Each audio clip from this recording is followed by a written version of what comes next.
मूलम मुज्ञानम संवयेत। वेद किसे कहा है? जैसे यहाँ पर अनेक विद्वान और जैसे कि विश्वकानंद जी आदि बहुत बड़े महानुभाव आके अपने इसी परंपरा से खुद विचार रखे हैं, फिर भी मैं पुनः उसी परंपरा में कि वेद जो है ज्ञान, वेद को क्या गया ये ज्ञान की संगीता, वेद प्लस ज्ञान जो संगीता मंत्रों का जो समूह है, संग्रह है, उसको ज्ञान के समूह को वेद यानी कि संगीता से जुड़ा हुआ। वेदा ज्ञानम सहिताय परिकल्पे समाहित देव पूजा यज्ञ विज्ञान इति कर्म समाचयेत। जो कि विभिन्न प्रकार की संगीताओं से युक्त हमें ज्ञान व विज्ञान से मार्ग प्रस्तुत करते हैं, उसे वेद कहा गया है। वैसे तो और भी विस्तृत परंपरा है, लेकिन थोड़ा समय काल को देखते हुए वेदों में जो सर्वप्रथम बड़ा ही प्राचीन वेद है, उनमें जो ये ऋग्वेद पाठशाला है वो ऋग्वेद ही है, उसको प्राचीन बताया गया है। उसके विषय में थोड़ा संक्षिप्त परिचय, चारों वेदों के बारे में संक्षिप्त परिचय, उसके बाद मुख्य जो सार ज्ञान है उस पर आएंगे। ऋग्वेद संहिता के अंतर कहा गया है एक विंशते ब्रह्मादयम। महाभाष्यों ने पतंजलि आदि के अनुसार ऋग्वेद में पूर्व में प्राचीन ग्रंथों में मुख्य 21 शाखाएं बताई थी, लेकिन समय व अन्य कारणों से कुछ लोप हो गई, तो उनमें शरण्यों व अन्य शाखाओं की विशेषता व अन्य रूप में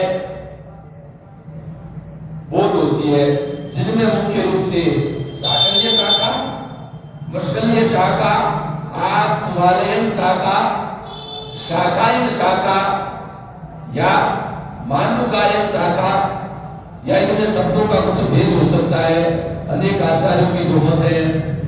लेकिन जो शाखायन की शाखा है, इसका आगे जाकर में विस्तृत रूप मिला, जो 2 भागों में विभाजित थी और है, जिसमें 8 प्रकार के क्रम को अष्टक्रम मंडल में विभाजित कर दिया।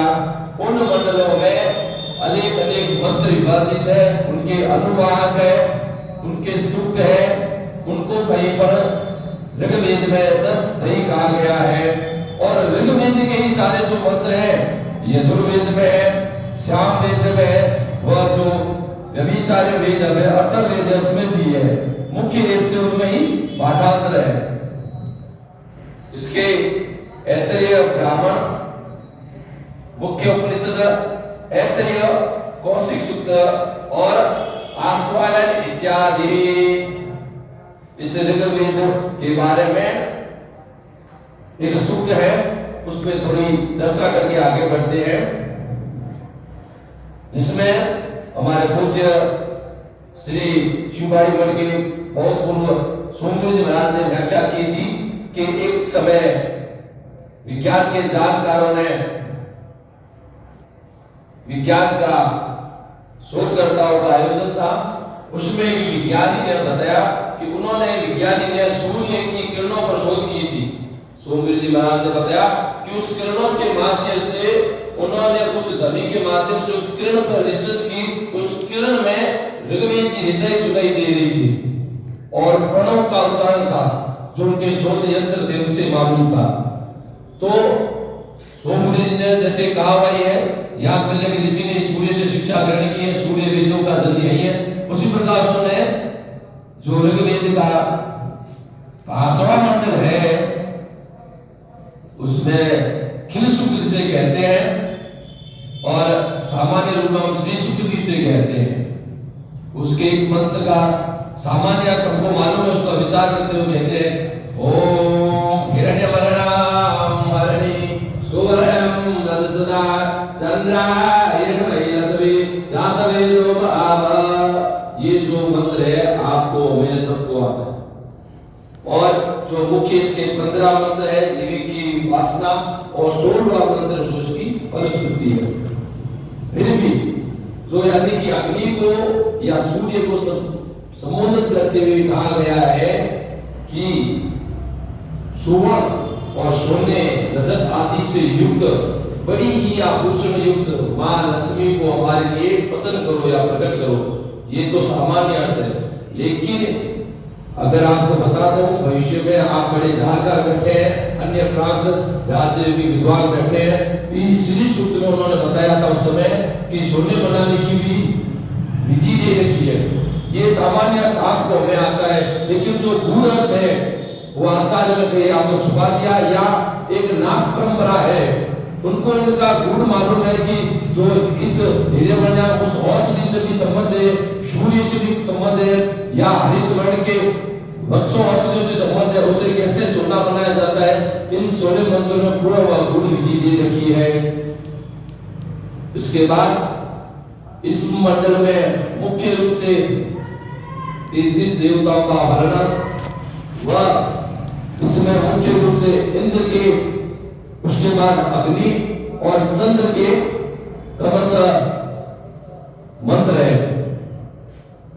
और जो ये मंत्र है वह यज्ञ से संबंधित संवाद शैली है, तो संवाद उसमें यम और यमी या श्रमपाणी संवाद और उर्वशी या आपस में जैसे दान या कुछ ऐसे मंत्र है जिनको पहेलियों के रूप में रख दिया है।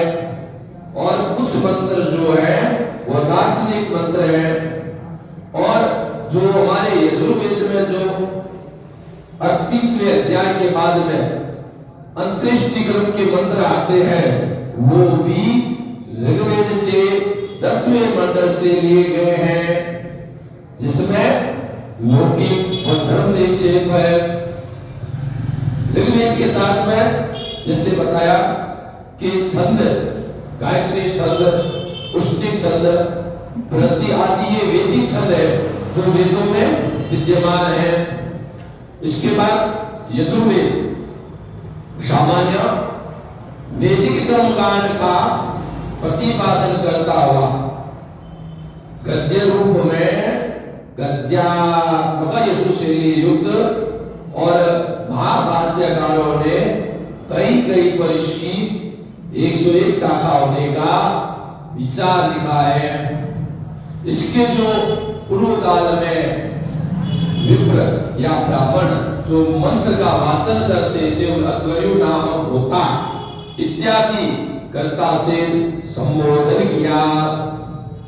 वह इसके 2 भाग हैं, शुक्ल यजुर्वेद व कृष्ण यजुर्वेद। वात्स्यायनी कर्ण माध्यायनी शाखा यह शुक्ल यजुर्वेद के अंतर्गत है, तो कंठ कपिला मैत्रनी और मैत्रनी यह कृष्ण यजुर्वेद के अंतर्गत है। तो शुक्ल यजुर्वेद के अंतर्गत ये 2 मिलके 6 शाखाएं हैं।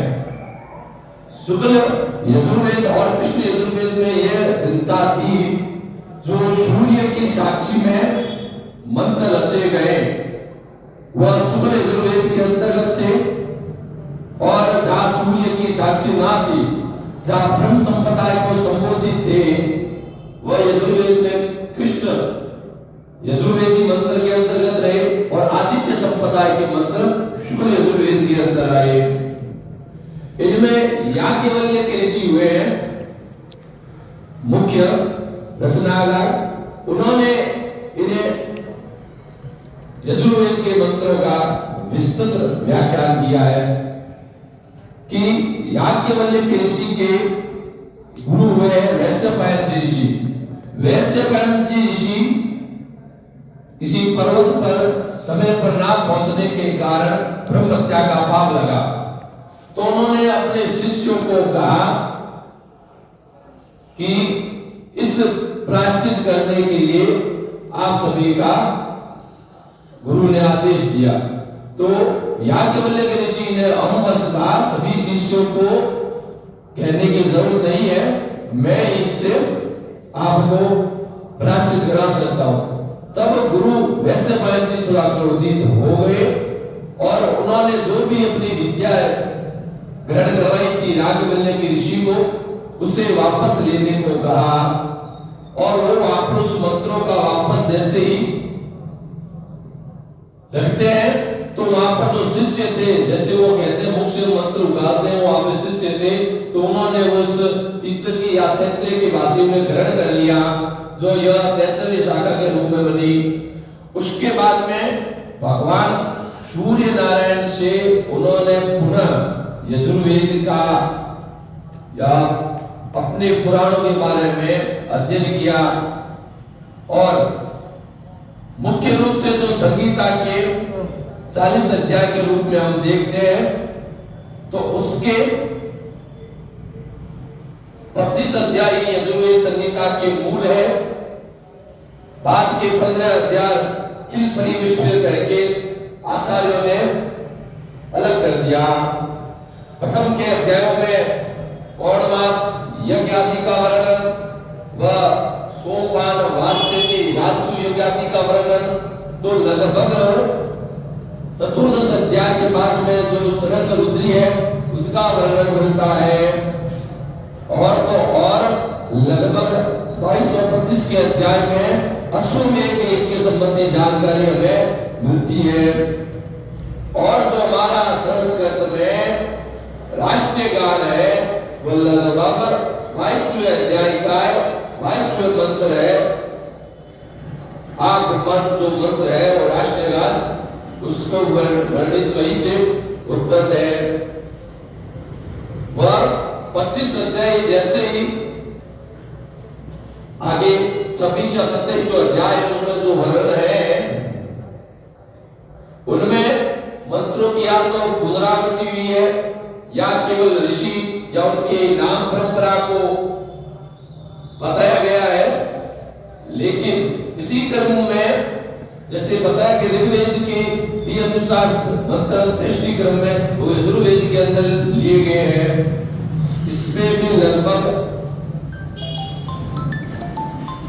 1975 204 के पत्र सहित 40 अध्याय है, 303 अनुवाद व 2000 के पास लगभग इसमें मंत्र दे रखे हैं। इसके बाद अथर्ववेद जो कि मुख्य रूप से अभिचार व तंत्र आदि कार्यों में अथर्ववेद का विशेष उल्लेख है। अथर्ववेद के मंत्र को पुरोहित गोतका इस नाम से संबोधित किया जाता है, जो कि अभिचार मंत्रों में अभिचारी पुरोहित जो कि अन्य बाधा, रोग, शांति, झाड़-फूक या पारिवारिक, सामाजिक, प्राकृतिक आपदाओं से निवारण के मंत्र व प्रार्थनाएं दे रखी है। अथर्ववेद को अथर्वग्रसा इति नाम अथर्वरंगा ये भी संबोधित है। इसमें भी आचार्यों ने पूर्व में 9 प्रकार की शाखाएं बताई थी, लेकिन कुछ लुप्तता के कारण शौनक और पेपलान आदि शाखा वर्तमान में हमारे सामने है, जिनमें शरकीय शाखा के 20 काल व लगभग 600 के ऊपर सूक्त है और 6000 से कहीं ज्यादा मंत्र है। इनमें ऋग्वेद के ऋषि व मानसिक रोग विकार, हिंसक पशुओं से बचने व जादू, माया शक्तियों के उपचार आदि का वर्णन दे रखा है, जिसमें जिस प्रकार की सूक्त है उनमें मुख्य सूक्तों में जैसे भोजनादि सूक्त, आयुष्य सूक्त, पौष्टिक सूक्त, इन सूक्तों में अलग अलग प्रकार से वर्णन दे रखा है। भोजनादि सूक्त में जैसे रोग निवारण का है, आयुष्य सूक्त में रक्षा सूत्र बंधन इत्यादि रक्षामंत्र विधान अष्टकानि सूत्राणि ग्रह वास्तु ग्रह संबंधी दोष निवारण आदि अथर्ववेद में मिलता है। ये तो हुआ अथर्ववेद के विचार में। अब है सामवेद की संहिता के बारे में विचार। समा का मूल शब्द यानी कि सामवेद का मुख्य रूप है जो हमारे 7 प्रकार के स्वर व गान व गंधर्व इत्यादि युक्त है, जिसमें शाम का शाब्दिक अर्थ वो है कि देवताओं की प्रसन्नता के लिए गान रूपी गाता उद्गाता संगीता नामने श्याम इति श्याम, जो कि अवसर पर बधात्यानि उपसिदा एक ब्राह्मणा, इन पर सा जो कि सामवेद को सब आम से मिलकर साम बनाए, जिसमें सा का अर्थ ऋचा से मंत्र से और हम का अर्थ गंधर्व षड्ज आदि जो 7 प्रकार के शब्द है स्वर है उनसे है। इन 7 वर्णों के स्वर से युक्त गेय पाठ ऊह पाठ व यच पाठ इत्यादि साम के अंतर्गत है, जो साम पाठ कहलाए।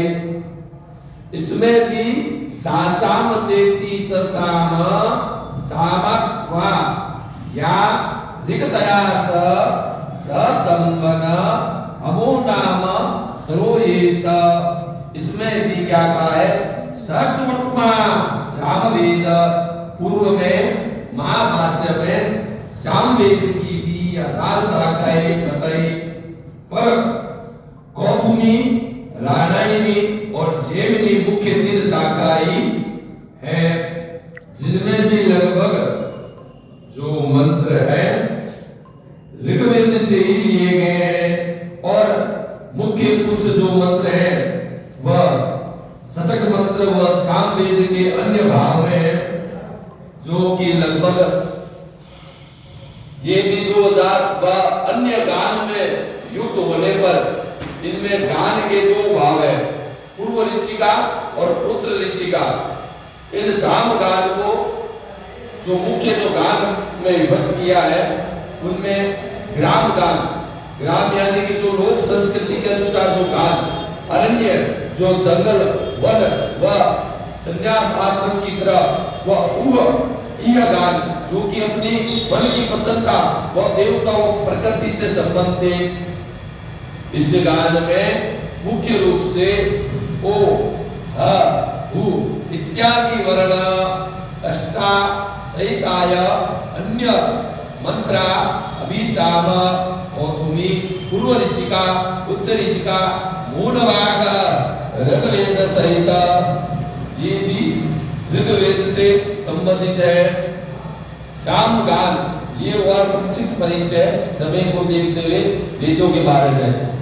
लेकिन वैसे तो बहुत वेद पाठ को करने के लिए क्या करना चाहिए, कैसे करते हैं और वेद पाठ के इनको क्या दोष है और किस प्रकार पाठ करने से शुभ होते हैं, तो उस पर थोड़ा मार्गदर्शन करते हुए कहते हैं कि कोई भी विद्या आप या हम ग्रहण करते हैं तो आचार्यों ने वेद की विद्या या कोई भी विद्या ग्रहण करने की 3 अवस्थाएं बताई है। कौन कौन सी? अथा विद्या विद्या चतुर्दावे या सुश्रहित विद्या अभिमेधा गुणयुक्ता, यानी कि आप सर्वप्रथम गुरु के पास जाकर विद्या करें। उसके बाद में आपकी दूसरा रूप बताया है कि आप आपस में विद्या का आदान प्रदान करके वेद का अध्ययन करके, और तीसरा रूप बताया है कि आप किसी को मूल्य देकर विद्या ग्रहण करें। लेकिन आचार्य ने कहा है कि आप मूल्य देकर विद्या लेंगे एक बात, दूसरी आपस में आदान प्रदान भी कर ली, उसमें जब संदेह होगा उसका निसंदेह होगा। तो अनुभव के लिए आपको तो गुरु के पास आना पड़ेगा। तो सर्वप्रथम उन्होंने लिखा है गुरु शिष्य विद्या, गुरु की सेवा करके आप जो विद्या ग्रहण करें तो विद्या के रूप में ये रूप बताया है। अब आपने वेद को विद्या को ग्रहण करने के गुरु के पास गए, अब गुरु की आज्ञा के लिए चले तो सर्वप्रथम उस विद्या को गुरु के पास जाने को क्या नियम है? हस्ततो संयुतो धार्यो जानुरो परिस्थितो गुरु अनुमेति कुर्यात आध्यान नित्य भवे। यानी कि हस्त संयुक्त आप गुरु के पास जाए, स्वस्ति आसन में विराजमान होके अपने दोनों हाथ को जानुने के भाग प्रथम द्वितीय और तृतीय भाग आगे रखकर गुरु भागे चिंतेतु कपुलन्यासेत दक्षिणा व सात मन से गुरु के पास में ऐसे सुप्रसन्ना भूत्वा निरीसतिष्ठि अस्ताग्रे शास्त्र चिंतये। आपकी नजर आराम से प्रसन्न मुद्रा में व अपने हाथों की ओर देखते हुए गुरु के पास पहुंचे और सर्वप्रथम किसी भी मंत्र का वेद में या पुराण में वाचन करें। उसके लिए क्या करना है? परम पाठ प्रमुचित मंत सावित्री सान उल्या तथो वेदा समार्गे। आप पढ़ो यानी कि ओम का 3 बार उच्चारण करें, या जो कुछ आचार्य ने उसके आगे बीज मंत्र भी दिए हैं वह भी उच्चारण कर सकते हैं। उसके साथ आपको गुरु के पास में किस प्रकार शिक्षा ग्रहण करनी है? पूर्वांगी सत्य चेष्टायाम, जिस प्रकार पूर्व अपनी सारी इंद्रियों को इकट्ठा करके एकाग्र होकर बैठा रहता है, उसी प्रकार अपने शिक्षा ग्रहण करें। आदो यथा मंत्राणाम, उसके साथ आप जो मंत्र उच्चारण किया है सतेन विनितायाति सहस्रेण दृष्टति सदाना सहस्रेण प्रीत्य चेत् प्रतिष्ठिता सर्वज्ञा संयोगेन सेला नाकुरुते चयम् आकर्षण मनुष्पस्सन् तमाभ्यासा साधये। यानी कि किसी भी मंत्र को आप 100 बार उसका उच्चारण करें, उससे क्या होता है? तस्याग्रे जीवा तिष्ठति सरस्वती। आपके कल्याण के लिए मां सरस्वती आपके जीव पर विराजमान होती है। और आचार्य ने कहा है लक्ष्य बार, अगर आप उस जिस मंत्र विद्या को लक्ष्य बार सब करते हो तो आपके अगले जन्म लोक में भी उस विद्या की आपको प्राप्ति होती है। क्योंकि जिस प्रकार जलमज्ञा सहयोगेन सैलाना कृते चयम्, एक बूंद जल की निपातेन क्रमशः अगर पर्वत पर पड़ती रहे तो पर्वत भी उसमें निशान या क्षेत्र रास्ता दे देता है। उसी प्रकार सतेन गुणिता उस विद्या को इस प्रकार अध्ययन करें। इस प्रकार विद्या गुरु के पास अध्ययन वकील वेद किस प्रकार ओम का उच्चारण करके, उसके बाद वेद बताता है अगर आपके मुख में ओष्ठ में किसी प्रकार की दोष है तो उसके निवारण के लिए औषधि दी है। त्रिफला लवणायेव भक्षेत्वे चला क्षीण मेधा, यानी कि क्षीण आपकी बुद्धि जो क्षीण हो गई है, जनने सा षडकरी, तथा इस प्रकार की जिस औषधि को कोई ग्रहण करता है त्रिफला लवण युक्त सो बताया है तो वह मंत्र बोलने में सुस्पष्ट और उसकी बुद्धि भी वृद्धि होती है। अगर वह इस औषधि का ग्रहण करता है तो वह मंत्र ना उच्चारण करे तो अब उसकी बुद्धि के लिए वह उसके स्वर व्यंजन इत्यादि आवाज के लिए भी लाभकारी है। लवण युक्तम त्रिफलायेया रुद्राक्षया वसेदता, ये वेद पाठ के नियम बताए। अब वेद पाठ बहुत देर क्या संक्षिप्त में बताते हुए कि वेद पाठ करते समय मुख्य किन बातों का ध्यान रखें? संकेत विद व्याख्या अनुनासिका काक स्वर मूर्धनि गत विवस्वरण स्वर व्याकुल स्वर गति शीघ्रम सूर्यकंपनी उपासु इत्यादि वेद पाठ दोष आप मन में संशय रखकर पाठ कर रहे हैं या विस्मित भ्रमित होकर पाठ कर रहे हैं या काक स्वर में या आपकी नासिका के दोष के भाव में आप पाठ कर रहे हैं, सर को कंपित करके या गायत्री गाके या वाद्य मदन वीणा ढोल, जो वर्तमान में कई जगह लोग इसकी अभी विद्वान जन मुख्य बात कह रहे हैं, वाद्य मदन वीणा ढोल इनका वेदों में निषेध है। इन्हें कहाँ बताया गया है? कीर्तने भजन उत्सवे सेव, आप कहीं पर कीर्तन भजन उत्सव करें, वहां पर वाद्य यंत्र आदि का संगीत में प्रयोग करें। बाकी मंत्रा में वाद्य इत्यादि का निषेध और दोष बताया है। यह पाठ के मुख्य दोष को बताते हुए अब है पाठ किस प्रकार करने चाहिए, आपको किस शैली में पाठ करने हैं। जिस प्रकार लोकाचार संस्कृति में वेदा व्यासेन हस्तस्वर की भी प्रधानता है। हस्तस्वरेण मनुष्य दिव्य, हाथ के स्वर को ऐसे रखना है, आचार्य ने बताया है। आचार्य के हाथ से जो पाठ करते हैं, श्वास उदात अनुदात स्वरित या निमिष, आपको हाथ स्वर से पाठ करते हैं। इसको पितृ तीर्थ को ऐसे और देव तीर्थ ऐसे करते हुए स्वहस्त बंद इत्यादि खम इत्यादि अध्यानासिका कर्ण अध्यात, जो उदात अनुदात स्वर है आपके उसमें देखा है, जो कर्ण तक आपके या रुद्र इत्यादि जो स्वर है आपके वो आपको भरदे इत्यादि जो उनके स्वर पाठ में आपको व्याख्या कही है। यह स्वर के साथ अब सामान्य जब हम वेद पाठ करते हैं तो किस प्रकार करें, ये बताया है।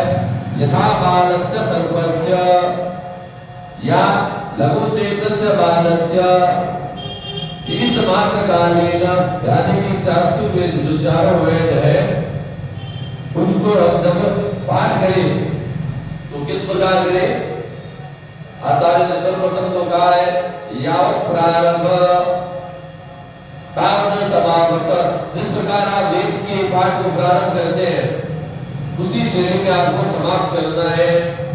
और किस कौन सी शैली है? यथा बालस्य सर्पस्य, यानी कि जिस प्रकार एक सर्प का बालक सांस लेता है उसी जिस प्रकार नद्य प्रवृत्ति या निमित्त मात्र कालेन, जिस प्रकार नदियां कलकल आवाज करती रहती है या जिस प्रकार की आंख आपकी हमारी झपकती है या बिजली की घटना में जो समय रहता है या अक्षरा तुल्य निमित्त मात्र कालेन लघु चेतस्य निश्वासो एवं अहंकार परिमिता उष्मा, यानी कि आपके श्वास आप जिस प्रकार से श्वास लेते हैं या बिजली या बताया है अस्थि गद इत्यादि, जिस प्रकार से एक हाथी एक पांव रखने के बाद में दूसरा पांव रखता है, यथा सुमुद नागेंद्र आपकम निदापरे या माधुर्यम अक्षरा मध्य पदचेतु सुस्वरा व मधुर स्पष्ट, ये जो स्वर है उसी से पाठ करने चाहिए। किसी मंत्र के विश्राम में ऋचा गोलु द्विमात्र शात त्रिमात्र शात को निकटो पारिना, यानी कि आप नाभि से श्वास लेते हुए जो आपका सांस कंठ तक आता है वह एक मात्रिका है।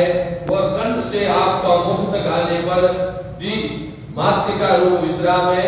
और मुख से जब पूर्ण मात्रिका आप मुख सांस मारता है तो इसे 3 मात्रिका यानी कि इतने ही सांस का विश्राम बताया है। यथा मुक्त रूपेण। अब इसके साथ साथ ये तो ये बताया कि किस प्रकार वेद पाठ चारों वेदों का वर्णन बताया।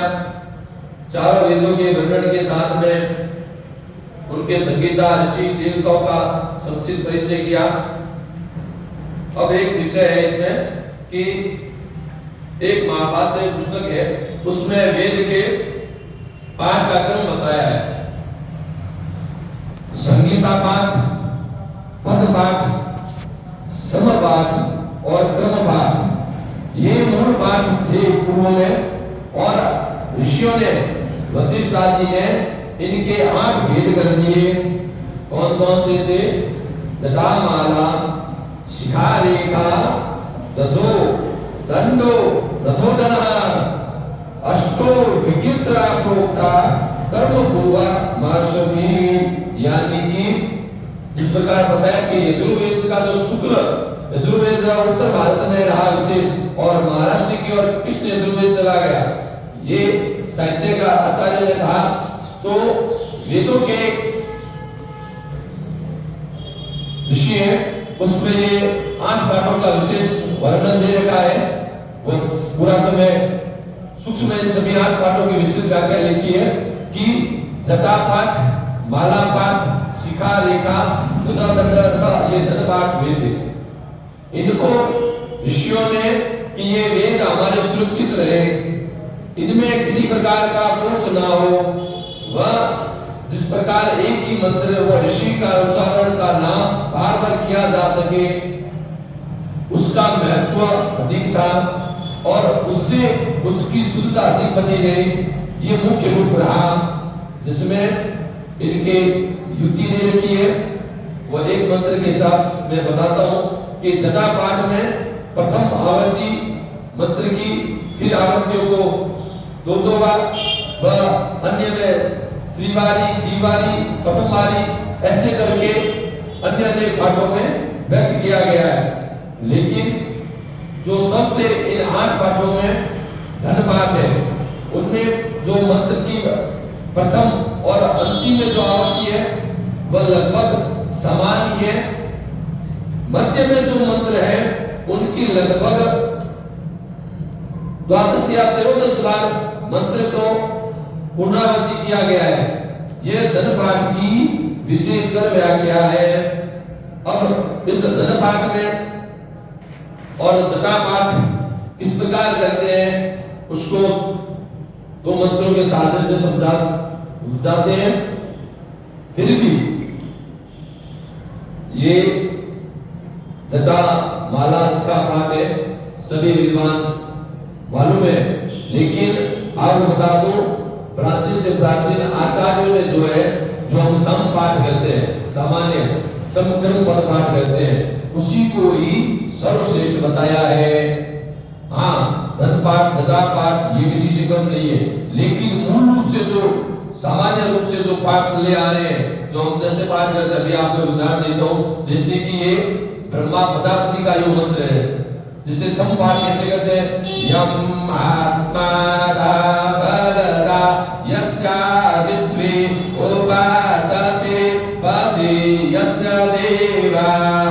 ये ब्रह्मा प्रजापति का ये सम पाठ हो गया। अब इसको हमारे जैसे जटा पाठ में या शिखा पाठ के अंदर अलग अलग रहते उसमें आवृत्तियों को क्या है पुनरावृत्ति कैसे होती है या आत्मा आत्मा बलादा बलादा आत्मा आत्मा बलादा बलादा आत्मा यस्य विश्वे विश्वे यस्य यस्य विश्वे विश्वे यस्य देवा देवायत।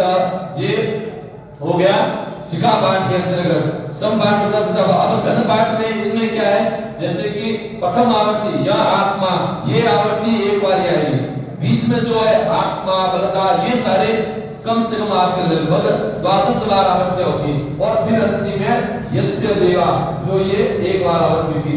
ये इस प्रकार से देखिए इसमें भी एक विस्तृत व्याख्या एक किताब पुस्तक में ग्रंथ में रखा है वो अभी बताएंगे। ये होगी वेग आता लेकिन आचार्य ने इस प्रकार मैंने पहले कहा संपाद कहा है। ये संपाद का वर्णन करते हुए हम साम वेद में साम कार्य का व्याख्या अनुकृपा से सर्वप्रथम गंधर्व वेद भगवान ध्यान प्रार्थना करते हुए ओम वेदानां परमया निगदितं कर्णामृतं तो सदा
इंद्र प्रार्थयेत